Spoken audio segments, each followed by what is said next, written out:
राज्य में 40 लाख रु अधिक भूत हिताधिकारी अछंती एनी सूचना देछंती जोगाड़ मंत्री कृष्णचंद्र पात्र। 4 दिन सरिबो अर्थात 31 तारीख रे सरिबो ई केवाईसी जांच प्रक्रिया।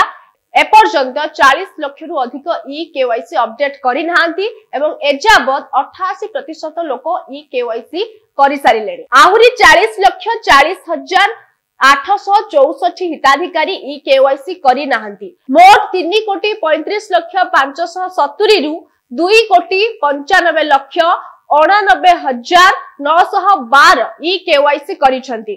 तबे जहा सूचना रहुछि 40 लाख रु अधिक अयोग्य एवं भूत हिताधिकारी राज्य रे अछंती ए नै सूचना दैछंती जोगाड़ मंत्री कृष्णचंद्र पात्र एवं 31 तारीख रे सरिबो ई केवाईसी जांच प्रक्रिया। 40 लाख रु अधिक ई केवाईसी अपडेट करि नाहंती एजाबत 88% ई केवाईसी करि सारिलेनी। तबे आम सहित फोन लाइन में जोड़ी होइछंती वरिष्ठ कांग्रेस नेता पंचानन कानूनगो सुनंतु कोन कहउछंती ए संपर्क रे। भूत हिताधिकारी अछंती बोली जोगाड़ मंत्री कृष्णचंद्र पात्र आज सूचना दैछंती एवं जहा सूचना रहिछि ई केवाईसी रो जांच प्रक्रिया 31 तारीख दिन सरिबो एवं राज्य रे 40 लाख रु अधिक ई केवाईसी वर्तमान सुधा अपडेट करि नाहंती। तबे कोन कहबे भूत राशन कार्ड भूत हिताधिकारी को ऊपर आपण कोन कहबे सर? राशन कार्ड रो कथाटा होछि राशन कार्ड को संकुचित करबा को चाहिए संकुचित कर दिया जाय परिबो। मूल लक्ष्य हला राशन कार्ड काहा को दिया जाउथला केवल दिया जाउनथला बिलो पॉवर्टी लाइन बा दारिद्र्य सीमा रेखा भितर अनेक भाव रे अन्य मान को मध्य दिया जाउथला जोठी सब डिस्ट्रिक्ट थिला जोठी अन्य पिला माने अनाथ पिला माने रहउतले सेमान को दिया जाउतला अनेक हॉस्टल रे दिया जाउतला आदिवासी हॉस्टल रे दिया जाउतला एनु सब मिसी मासी करी दिया जाउतला।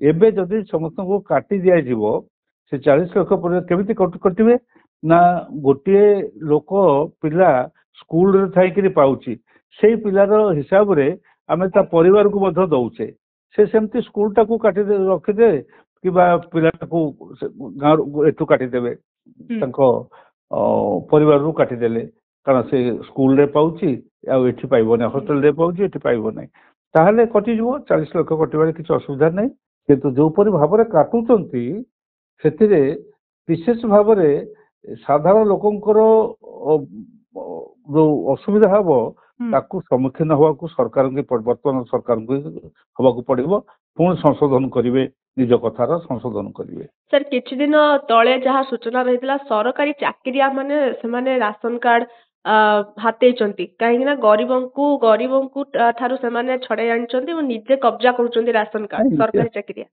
50 दृष्टि गरीब तो छडे आनचन ठीक कथा किंतु चाकरिया माने जे नेइचंती तांकू काटी दउनंती से नवा उचित नै जदि चाकरिया माने प्रकृत सरकारी चाकरी थांती किंतु जने लोक मु पचारुची ए जो सिक्युरिटी स्टाफ अछि से चाकरी करछि किंतु से सिक्युरिटी स्टाफ एरो सिक्युरिटी गोटे अस्थायी चाकरी रे अछि से ता घर वाला मागे दैछंती ता नारे जो ये पकैछंती से पाइछंती रेशन कार्ड पाइछंती एनु से क्षेत्र रे ता कथा मधो विचार करा जिवा दरकार से जे एमिति गोटे बड़ दरमा पाउ नै 4000 5000 6000 7000 टंका मासको दरमा पाउथबा बहुत कर्मचारी भी अछंती से आ भितर अछंती सेउडा सब देखि कि विचार करिकि करबा कथा। तबे एठी आपण कोन कहबे सर जो 40 लाख भूत हिताधिकारी अछंती एमान को कोन कहबे? हां से हिसाब करे 40 लाख चल जिवे नै 40 लाख बाहर जिवे से हिसाब करे 40 लाख जिवे।